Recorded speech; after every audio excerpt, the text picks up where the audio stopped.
Let's pivot here to Julian Lewis, man, because Yep. he's a USC commit, and I want to make sure I say that for all the USC fans watching this show, because I know they're already yelling, he's not flipping, he's locked in.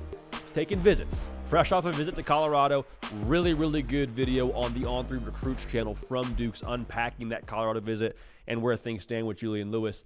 So Dukes, just kind of rehash that for us a little bit here. Visit to Boulder looked electric. Where do things stand right now for the USC five-star quarterback commit? Yeah, I think that visit was really high on his list. But what I really believe is now is really just like splicing hairs. He's got three schools that he will work perfect at. He will work really good at Auburn. You got the cachet receivers, the young receivers, Cam Coleman, Perry Thompson, Bryce Kane, Malcolm Simmons, and they all came just this past year. So these are the guys. If you're the guy when you get there, you're looking at your four receivers who will only be sophomores next year. So I think of those three, that's where you have the best cachet receivers. Of course, I'm looking at that. And then you also look at the offensive line class that Auburn is bringing in. They've already got 5 guys committed. They got 1 5-star, and they're going to be in it for Andrew Babalola, who's another 5-star. So you got to look at that. All right, then you go to USC. That's where he's committed. From what I understand, when it came to football and it came to talking the most with the head coaches, that's who he had the best relationship with. When you think about what Julian Lewis brings as Juju, he's an entity already. There's nobody else in high school football that commands the type of attention that Julian Lewis does. I haven't seen anything like it probably since Travis Hunter. And when you think about that celebrity that he has on this smaller scale, any other school that he goes to Auburn, biggest deal in Auburn. He goes to Colorado, biggest deal in Colorado. He goes to LA to USC, he doesn't have to be the biggest show in town. There's everything else. You got the Lakers, you got the Dodgers, he can go to USC and be a college student in LA. And that's one of the few places where his celebrity won't overtake a college town. So I think that's really important. When it comes to Colorado, when you look at the father-son bond and you look at the infrastructure that Deion Sanders has built for budding superstars, when you look at Shedeur, who has the potential to be a top 5 NFL pick, when you look at what he's doing with Travis Hunter, who was probably the most celebrated high school recruit and the most celebrated high school flip of all time, in my opinion. When you talk about flipping from Florida State to Jackson State, going to an HBCU as the number 1 player in the country, what they also do is how they do their media. Their media is segmented where Travis Hunter, he controls his own narrative. Shedeur, they're in the music. They're in everything that you could think of that Julian Lewis off the field would be important to him.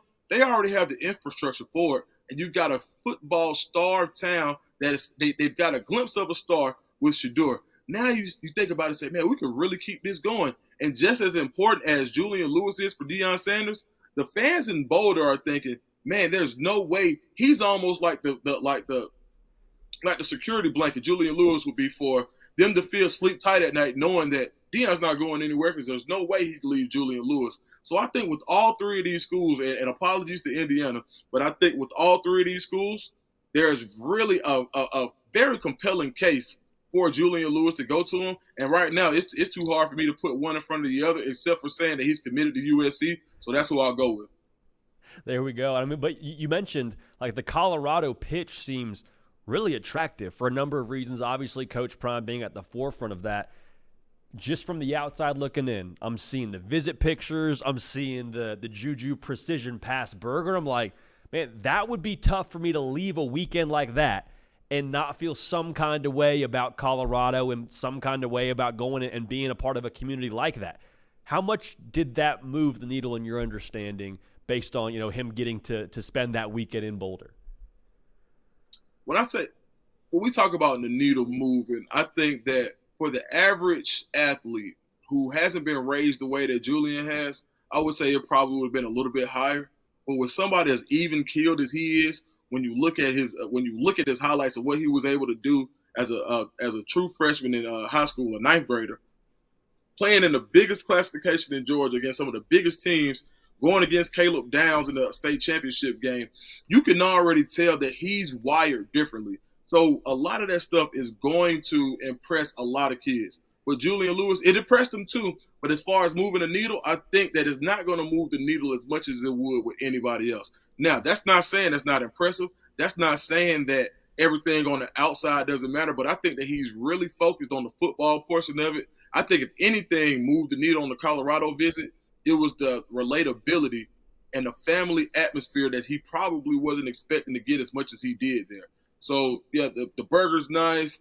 The signs and all of that is cool. But being able to go watch Deion Sanders and Shedeur have a head coach quarterback relationship as a father and a son, when you look at how tight he is with his father, TC, that's probably the most similarity that I've seen for a for a head coach in college to actually have a top pick as a son. Where else can he go get that? And I think seeing that relationship may have moved the needle more than anything else.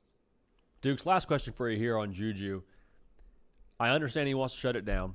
Makes all the sense in the world. 100% here for it.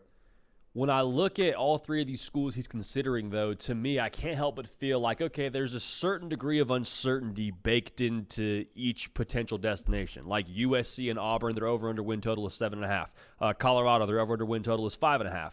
And so I say all that to say, like, let's say USC gets into the Big Ten, and we're looking at that defense, looking at the line of scrimmage, and we're like, hey, this might be a project. Or let's say Auburn struggles and Shedeur goes on and wins the Heisman. Like, it feels like there's so much that could swing different ways at each, different school.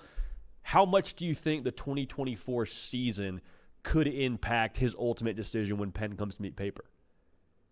I think it could a lot. When you look at it's impossible to ignore development or lack of development. So when you see guys in the fall, there are guys on paper right now who were recruited last year. Colorado's offensive line, if they don't develop, that can hurt them. You look at Auburn's receivers. If these guys don't develop, everybody thinks that Auburn's receiving core is a sure story, but right now we still don't know. They have all the tools to be great, but we don't know. So just like I said, they've got this great cachet of receivers. If it doesn't show on Saturdays, then do you look at Auburn the same way when these guys aren't who you thought they were? And the same thing with USC. If that offensive line, the young offensive linemen they have don't gel or they don't develop, and you go into the next season looking like, hey, man, the roster that we thought that we were going to be around isn't going to be here.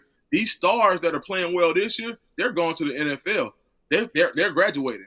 So I think that it's really important to see what's the most important part of this season, to see how last year's recruits, the big-time recruits from last year, and the younger guys, the redshirt freshmen, how the young half of the roster plays and develops this season is going to be probably the most important factor when you think about how the 24 season factors into Juju's decision.